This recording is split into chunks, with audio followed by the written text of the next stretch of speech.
En 1876, el revólver de Wyatt Earp se cayó de su funda en un salón de Wichita. Golpeó el suelo. Se disparó. La bala atravesó su abrigo y se incrustó en el techo. Nadie resultó herido esa vez. Ahora, esto es lo que necesitan entender sobre esa historia. No fue un error de novato. Este era Wyatt Earp, uno de los pistoleros más célebres de la historia estadounidense. Un hombre cuyo nombre se convirtió en sinónimo de desenfundes rápidos y puntería mortal.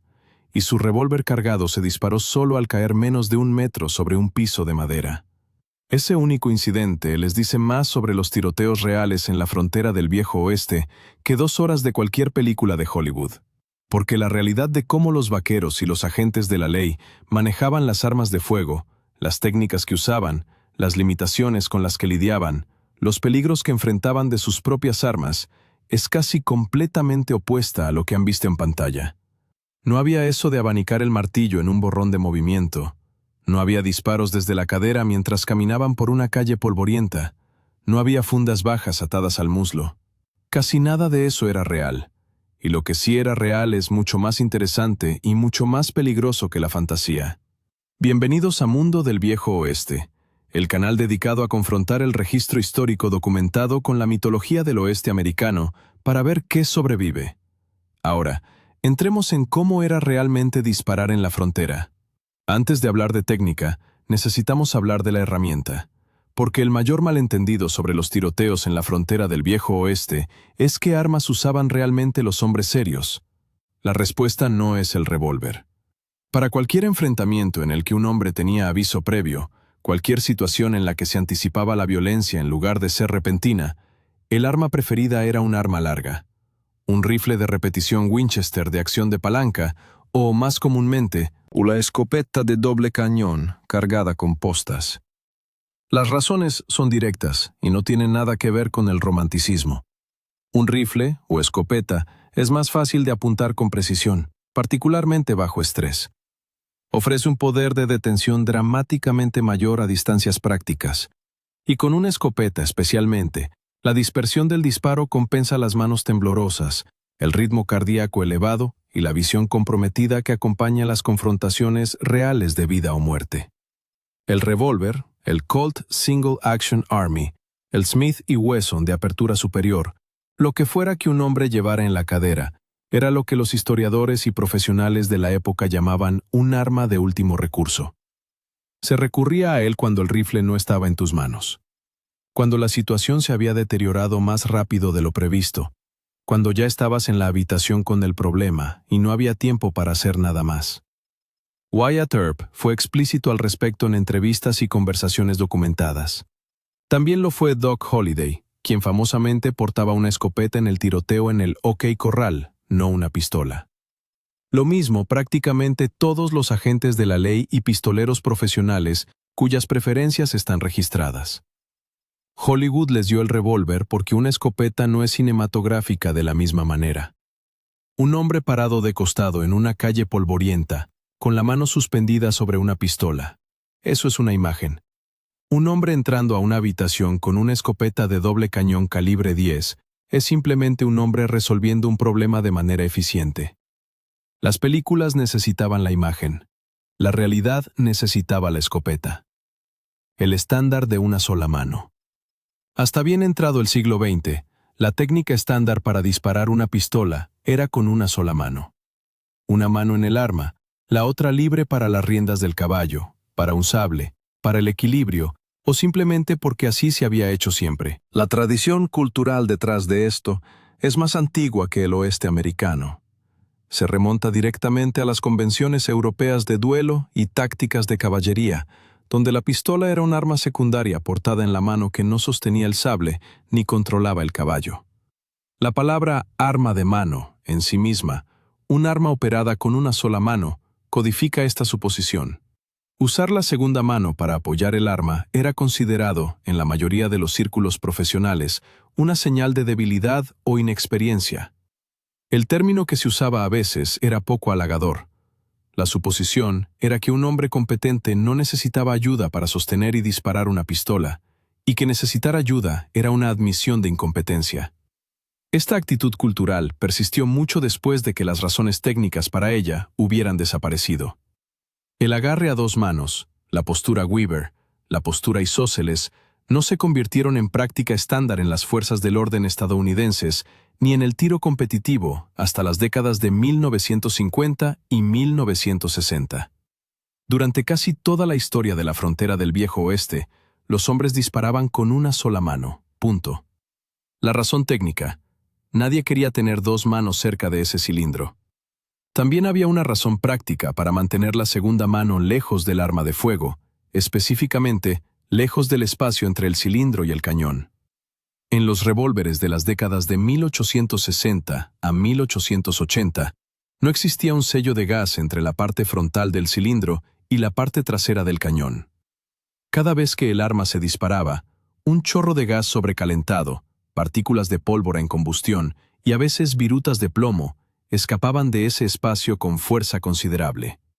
Si la mano de apoyo estaba posicionada cerca del cilindro, como un agarre a dos manos naturalmente la coloca, estabas exponiendo tus dedos a esa explosión.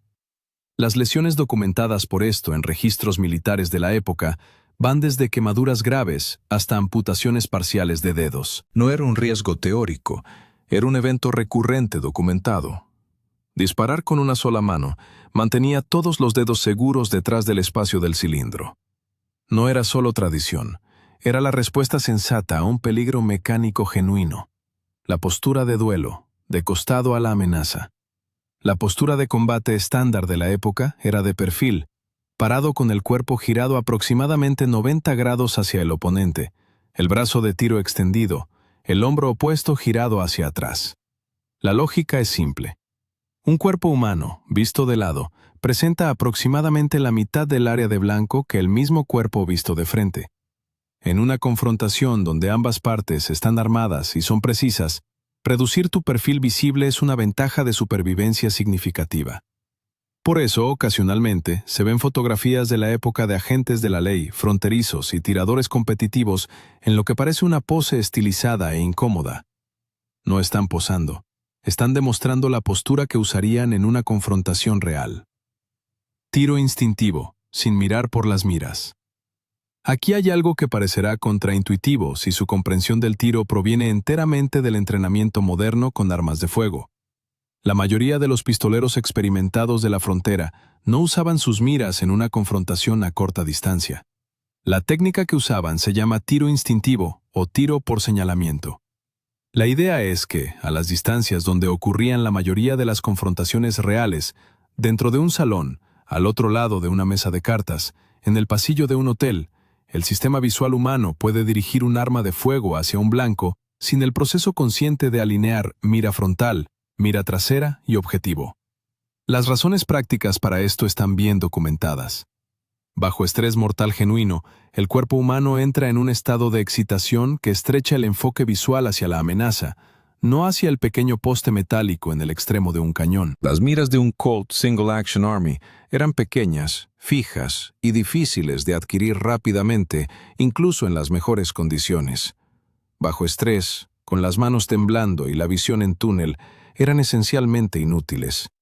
Tiradores profesionales como Wyatt Earp articularon una filosofía que invertía lo que uno esperaría. «Tómate tu tiempo», dijo en varias declaraciones registradas. «No te apresures. Un disparo preciso al centro de masa importa más que 3 fallos rápidos».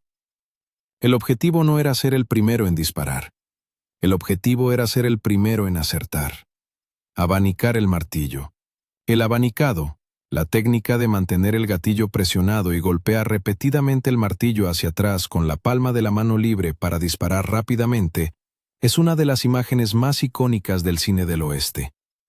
Los personajes abanican sus revólveres en casi cada tiroteo desde la década de 1930 en adelante. Los pistoleros reales lo consideraban una vergüenza. El problema es mecánico. Abanicar un revólver de acción simple elimina la capacidad de controlar hacia dónde van los disparos.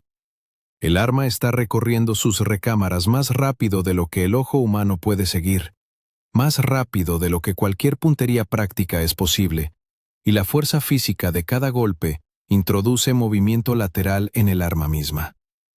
La precisión documentada de abanicar un revólver contra cualquier blanco más allá de la distancia del brazo es esencialmente cero. La tasa documentada de daño mecánico al mecanismo de sincronización y la uña del revólver por el abanicado es alta. Los pistoleros profesionales conocían ambas cosas. El abanicado era una técnica de tiro de exhibición. Aparecía en espectáculos del viejo oeste donde el objetivo era el espectáculo más que la precisión. Migró del circuito de exhibiciones a las novelas baratas y luego al cine temprano, donde el efecto visual del fuego rápido era más valioso que la precisión histórica. Desde el cine, se convirtió en la imagen universal del tiroteo del oeste. Pero en una confrontación real, un hombre que abanicaba su revólver hacia ti estaba o muy cerca, o tenía mucha suerte, o estaba a punto de recibir un disparo de alguien que se tomó el tiempo de apuntar. Disparo desde la cadera. Disparar desde la cadera, disparar sin elevar el arma por encima del nivel de la cintura, es igualmente una invención cinematográfica que casi no tiene base en la práctica documentada de la frontera. La técnica existe. Se reconoce en fuentes de la época, pero se describe en esas mismas fuentes como útil solo a distancias extremadamente cortas, dentro de una habitación, a pocos metros del blanco, y produciendo resultados que incluso entonces eran poco confiables. La mayoría de los relatos profesionales del período describen elevar el arma al menos a la altura del pecho antes de disparar, e idealmente a la altura del mentón o los ojos para cualquier disparo más allá de la distancia de conversación. La razón es física. Un arma de fuego sostenida a la altura del pecho tiene todo el torso del tirador como plataforma estabilizadora. Un arma sostenida a la altura de la cadera tiene solo la muñeca y el antebrazo. Disparar desde la cadera en las películas se ve rápido y fluido. En la realidad, es una buena manera de fallar a alguien que está activamente tratando de matarte, mientras también le informas con considerable claridad que has descargado tu arma y necesitas accionar manualmente el mecanismo antes de poder disparar de nuevo. La funda que nunca existió. La funda baja atada al muslo, el llamado buscadero rig, con la funda colgando bien debajo de la cadera y una correa de cuero asegurándola contra la pierna, es quizás el elemento visualmente más distintivo del disfraz del pistolero de Hollywood. Fue inventada en la década de 1950 por diseñadores de vestuario para películas. En el siglo XIX, los hombres llevaban revólveres en fundas posicionadas altas en la cadera o la cintura. Las razones son enteramente prácticas. Una funda alta es más estable al montar a caballo. El arma no se balancea, no golpea contra el cuerno de la silla ni se suelta durante un galope. Una funda alta es accesible para una mano que cuelga naturalmente a la altura de la cintura. Una funda alta no requiere que el tirador estire la mano hacia abajo y a través de su cuerpo para desenfundar. Muchos hombres experimentados de la frontera preferían lo que se llama desenfunde cruzado. La funda posicionada en la cadera opuesta a la mano de tiro, con la culata del revólver mirando hacia adelante. El desenfunde cruzado es más lento que un desenfunde del mismo lado estando de pie, pero es considerablemente más natural y rápido estando sentado en un caballo, en una silla de montar o en una silla. Para hombres que pasaban la mayor parte de su vida laboral montados o sentados, esta era una ventaja práctica significativa. La funda baja en el muslo fue adoptada por Hollywood porque se veía dramática en pantalla y permitía ángulos de cámara que mostraban tanto la mano del actor como la funda en la misma toma. No tiene base documental en la práctica real de la época. He aquí una dimensión de los tiroteos en la frontera que casi nunca aparece en ningún relato popular y que cambia todo el panorama una vez que se entiende. La munición era cara. No cara de manera inconveniente, sino genuinamente, prohibitivamente, cara de una manera que alteraba la vida en relación con lo que ganaban los trabajadores. Un vaquero trabajando en un arreo de ganado en la década de 1870 ganaba aproximadamente $1 por día, a veces tan poco como $25 al mes por el trabajo de toda una temporada. Una caja de 1000 cartuchos de fuego central para un calibre estándar de revólver costaba entre $18 y $19 de un proveedor de mercancías generales. Piensen en lo que eso significa en términos prácticos. Una caja de 1000 cartuchos le costaba al vaquero promedio entre 18 y 19 días de salario. No un día. 18 días.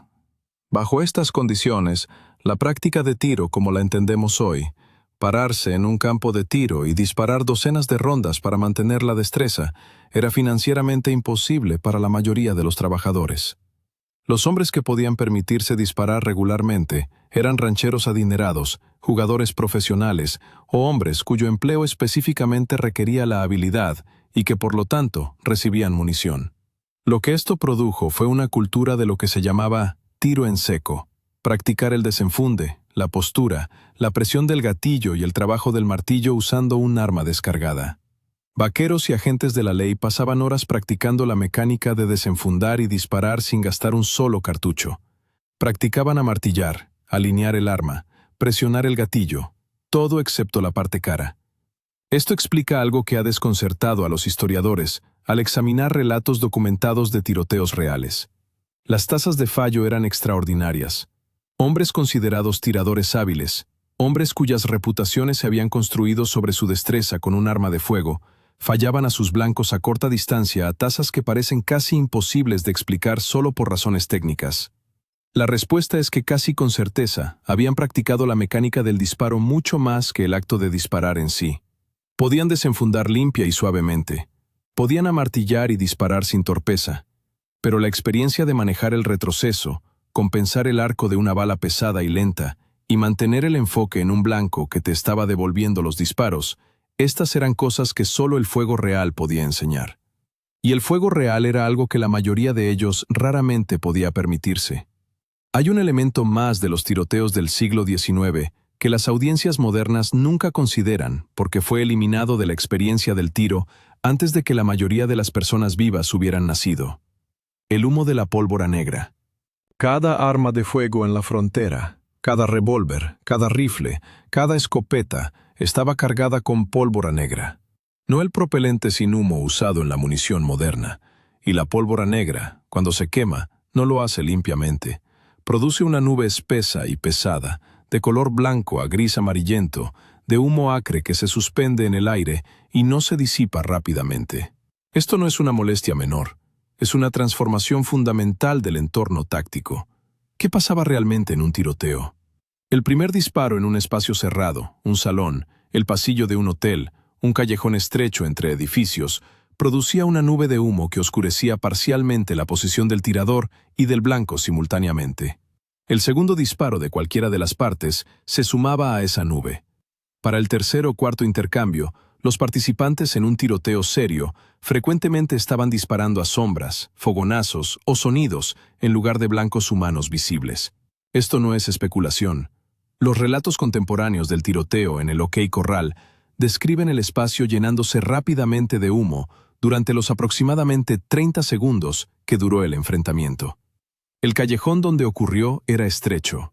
Los participantes estaban cerca. El humo no tenía a dónde ir. Los hombres que sobrevivieron y dieron testimonio después describieron haber disparado a formas más que a personas. Por eso la tasa de fallos en los tiroteos documentados de la frontera es tan alta, incluso a corta distancia. No es principalmente una cuestión de mala puntería, aunque eso era un factor. Es una cuestión de la imposibilidad física de apuntar con precisión a algo que no puedes ver claramente a través de una nube de compuestos de azufre en combustión. La ventaja del primer disparo. Entender el humo de la pólvora negra también aclara algo que los pistoleros experimentados de la frontera enfatizaban repetidamente en relatos documentados: la abrumadora importancia táctica de disparar primero y disparar con precisión. El primer hombre en disparar tenía un blanco claro. Cada intercambio subsiguiente ocurría con visibilidad progresivamente degradada. Por eso, los profesionales de la frontera consistentemente aconsejaban no apresurarse, no porque estuvieran relajados o filosóficamente opuestos a la velocidad, sino porque un disparo rápido que fallaba creaba humo frente a sus propios ojos, degradaba su visibilidad para el siguiente disparo y le indicaba al otro hombre exactamente dónde estaban. Un primer disparo lento y preciso valía más que 3 fallos rápidos en todas las dimensiones. Dañaba al objetivo. No oscurecía tu propia visión. y no anunciaba tu posición con un fogonazo y una nube de humo antes de haber logrado algo útil. La pólvora negra tenía un problema secundario más allá de la visibilidad. Dejaba un residuo espeso y alquitranado en el cañón, el cilindro y el mecanismo del arma de fuego después de disparar. Un revólver que no se limpiaba a fondo después de cada uso comenzaba a acumular suciedad en el espacio del cilindro, en el cañón y en el mecanismo de sincronización. Después de aproximadamente 20 a 30 disparos sin limpiar, el cilindro se volvía difícil de rotar. Después de 50 disparos, algunas armas dejaban de funcionar por completo. Esto significaba que los hombres de la frontera que portaban armas seriamente pasaban mucho más tiempo limpiando y manteniendo sus armas que disparándolas. El ritual de limpiar un revólver, desarmarlo, limpiar el ánima y el cilindro con parches, aplicar aceite, rearmarlo, no era un pasatiempo. Era el mantenimiento necesario para mantener funcional un instrumento potencialmente salvador de vidas. También significa que la imagen de un pistolero disparando docenas de rondas en una batalla prolongada es en gran parte ficticia. En un enfrentamiento real sostenido, las armas de pólvora negra necesitaban ser limpiadas entre sesiones de fuego o comenzaban a fallar. Los dramáticos tiroteos prolongados del cine habrían producido armas que dejaban de funcionar mucho antes de la conclusión dramática. Debemos abordar una pieza más del panorama real antes de cerrar. Algo que suena como un pequeño detalle técnico, pero que en realidad revela mucho sobre cómo los hombres de la frontera pensaban acerca de sus armas. La práctica estándar era cargar un revólver de 6 tiros con solo 5 cartuchos. La recámara vacía se posicionaba debajo del martillo, la parte del mecanismo que golpea el fulminante para disparar el cartucho. Esto no era descuido, no era un olvido. Era un protocolo de seguridad estricto seguido por prácticamente todo profesional que portaba un revólver de acción simple. La razón es el diseño del arma. El Colt Single Action Army y revólveres similares del período tenían lo que se llama un percutor montado en el martillo. Una pieza de acero unida directamente al martillo que, cuando el martillo estaba en reposo, se encontraba en contacto directo con el fulminante del cartucho en la recámara. No existía una desconexión mecánica entre el martillo en reposo y el cartucho. Si el martillo recibía un impacto fuerte, por una caída, por un golpe contra el cuerno de la silla, por una sacudida repentina, podía disparar el arma. Esto no era una preocupación teórica. Los incidentes documentados incluyen no solo el incidente de Wyatt Earp en el salón en 1876, sino también un episodio similar que involucró al sheriff John Behan en 1881, además de numerosas entradas en registros de intendencia militar documentando soldados heridos o muertos por sus propios revólveres al caerse de las fundas o ser golpeados contra el equipo. El ritual de carga que seguían los hombres experimentados era específico e invariable. Cargar un cartucho, saltar una recámara, cargar 4 cartuchos más, bajar el martillo cuidadosamente sobre la recámara vacía. Revólver de 6 tiros, 5 cartuchos cargados, una recámara vacía posicionada para recibir el martillo en reposo. 5 frijoles en la rueda, no era una frase pegadiza. Era un procedimiento de seguridad que cualquiera que se tomara en serio su propia preservación seguía sin excepción. El revólver de acción simple sí tenía una muesca de medio martillo, una posición intermedia del martillo destinada como seguro, pero los usuarios experimentados la consideraban mecánicamente poco confiable en condiciones de campo. La muesca de medio martillo era frágil, podía salirse de su enganche, y proporcionaba una falsa sensación de seguridad que la recámara vacía simplemente no daba. El verdadero pistolero de la frontera del viejo oeste no era la figura del cine. Era un hombre trabajando con herramientas caras, imperfectas y peligrosas, bajo condiciones de profunda limitación práctica. Elegía una escopeta sobre un revólver cuando tenía cualquier opción. Disparaba con una sola mano, en parte por tradición y en parte porque poner su segunda mano cerca del cilindro era un camino seguro hacia dedos quemados. Se paraba de costado para minimizar su perfil. No apuntaba usando las miras. Señalaba el arma hacia la amenaza y esperaba que sus instintos y sus nervios aguantaran lo suficiente para dar en el blanco. Practicaba el desenfunde sin disparar, porque la munición costaba 3 semanas de salario por cada 1000 cartuchos. Se preocupaba de que su arma se disparara sola si la dejaba caer, así que dejaba una recámara vacía. Veía cómo el humo de su propia arma le oscurecía la vista del hombre al que intentaba acertar. Y cuando todo terminaba, si sobrevivía, pasaba la siguiente hora limpiando los residuos de pólvora negra de su mecanismo, antes de que se endurecieran y trabaran el arma la próxima vez que importara. Esa es la realidad detrás de la mitología. No es glamorosa, pero es verdadera. Y en Mundo del Viejo Oeste, la verdad es lo único que nos interesa. Suscríbanse si aún no lo han hecho. Déjennos un comentario, en serio. Cuéntenos qué parte de este episodio cambió más su forma de pensar. Compartan esto con alguien que todavía crea que sabe cómo era un tiroteo real. Nos vemos en el próximo episodio.